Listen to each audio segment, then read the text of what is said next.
के अतीत असम के इतिहास से ही भारत का इतिहास पूरा होता है।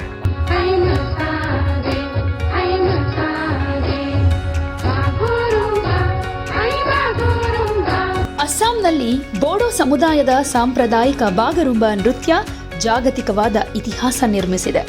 ಪ್ರಧಾನಿ ನರೇಂದ್ರ ಮೋದಿ ಮುಂದೆ ಸುಮಾರು 10,000 ಕಲಾವಿದರು ಬಾಗರುಂಬಾ ನೃತ್ಯವನ್ನ ಪ್ರದರ್ಶಿಸಿದ್ರು. ಪ್ರಧಾನಿ ಮೋದಿಯವರು 2 ದಿನಗಳ ಭೇಟಿಗಾಗಿ ಅಸ್ಸಾಂಗೆ ಆಗಮಿಸಿದ್ರು. ಗುವಾಹಟಿಯ ಸರೋಜ್ ಚೈತ್ನಲ್ಲಿ ನಡೆದಂತಹ ಐತಿಹಾಸಿಕ ಬಾಗರುಂಬಾ ನೃತ್ಯವನ್ನ ಇಡೀ ಜಗತ್ತು ವೀಕ್ಷಿಸಿತು. ಪ್ರಧಾನಿ ಮೋದಿ ಮಾತ್ರ ಅಲ್ಲ, ಅಸ್ಸಾಂ ರಾಜ್ಯಪಾಲ ಲಕ್ಷ್ಮಣ್ ಪ್ರಸಾದ್ ಆಚಾರ್ಯ ಮತ್ತೆ ಮುಖ್ಯಮಂತ್ರಿ ಹಿಮಂತ ಬಿಸ್ವಾ ಶರ್ಮಾ ಇತರ ನಾಯಕರು ಕೂಡ ಈ ಸಮಾರಂಭಕ್ಕೆ ಸಾಕ್ಷಿಯಾಗಿದ್ರು. ಗುವಾಹಟಿಯ ಸರೋಜ್ ಜೈ ಪ್ರದೇಶದ ಅರ್ಜುನ್ ಭೋಗೇಶ್ವರ ಬರುವ ಕ್ರೀಡಾಂಗಣದಲ್ಲಿ ಈ ಕಾರ್ಯಕ್ರಮ ನಡೆಯಿತು. 23 ಜಿಲ್ಲೆಗಳ 81 ವಿಧಾನಸಭಾ ಕ್ಷೇತ್ರಗಳಿಂದ ಸುಮಾರು 8,000 ನೃತ್ಯಗಾರರು ಸೇರಿದ ಹಾಗೆ 10,000ಕ್ಕೂ ಹೆಚ್ಚು ಕಲಾವಿದರು ಈ ನೃತ್ಯ ಪ್ರದರ್ಶನದಲ್ಲಿ ಭಾಗಿಯಾಗಿದ್ರು.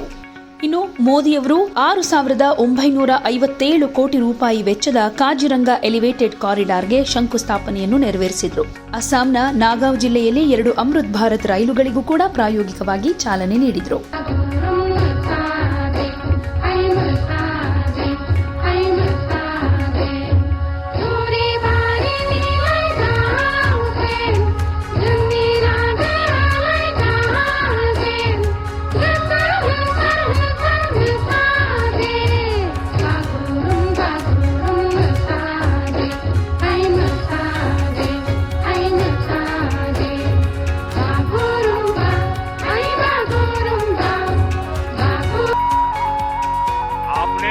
डबल इंजन सरकार को शांति और विकास की जो जिम्मेदारी दी, आपके आशीर्वाद से हमने उसे पूरा करके दिखाया। असम का आत्मविश्वास, असम का सामर्थ्य और असम की प्रगति से भारत की ग्रोथ स्टोरी को नई शक्ति मिल रही है।